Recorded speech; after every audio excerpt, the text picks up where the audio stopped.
Did you know there was a place on Earth that the mighty Roman Empire, with all its legions and engineering prowess, could never conquer? I'm not talking about some distant, mythical land. I'm talking about a real place, a formidable kingdom that not only repelled Roman invasions, but also managed to raid and plunder Roman territory. This is the story of the Kingdom of Kush, the formidable African power that stood its ground against the greatest empire of the ancient world. When we think of Rome's adversaries, names like Hannibal of Carthage or the Germanic tribes come to mind. We picture epic battles in Europe and the Near East, but south of Egypt, along the fertile banks of the Nile River, lay a civilization that was just as ancient, wealthy, and militarily capable as any Rome had faced. This was Nubia, the land of the Kushites. For centuries, Kush and Egypt had a complex relationship, sometimes as rivals, sometimes as rulers.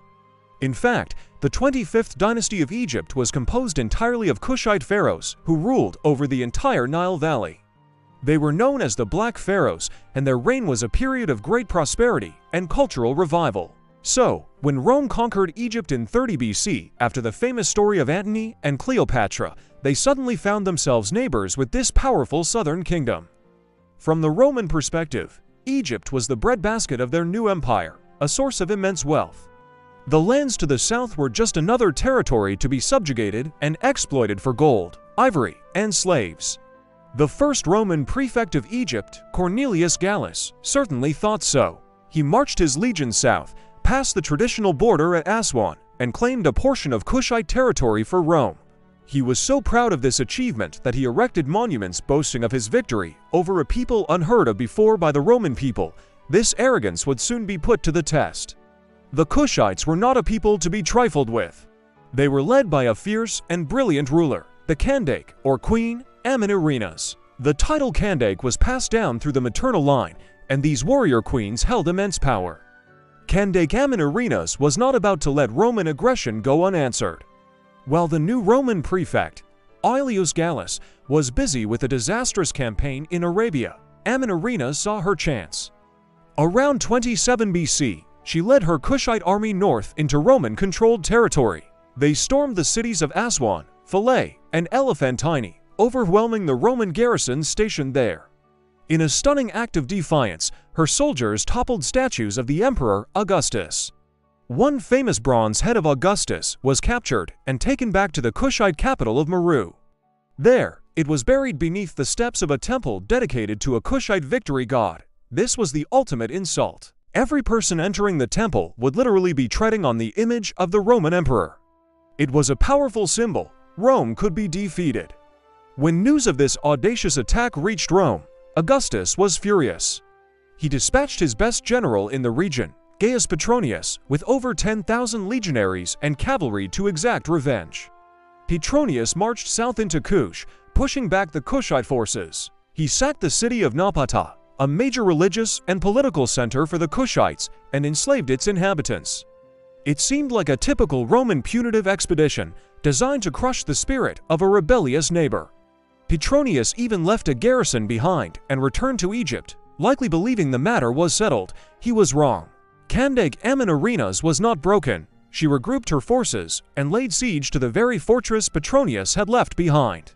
The war was far from over. Petronius was forced to march south again to relieve his troops. What followed was not another easy Roman victory, but a grueling stalemate. The Kushites, fighting on their home turf, proved to be a formidable opponent. Their archers were legendary throughout the ancient world, and their knowledge of the harsh desert terrain gave them a significant advantage. The Roman legions, accustomed to fighting in the more temperate climates of Europe, struggled with the heat and the unfamiliar landscape. This is where the story takes a fascinating turn.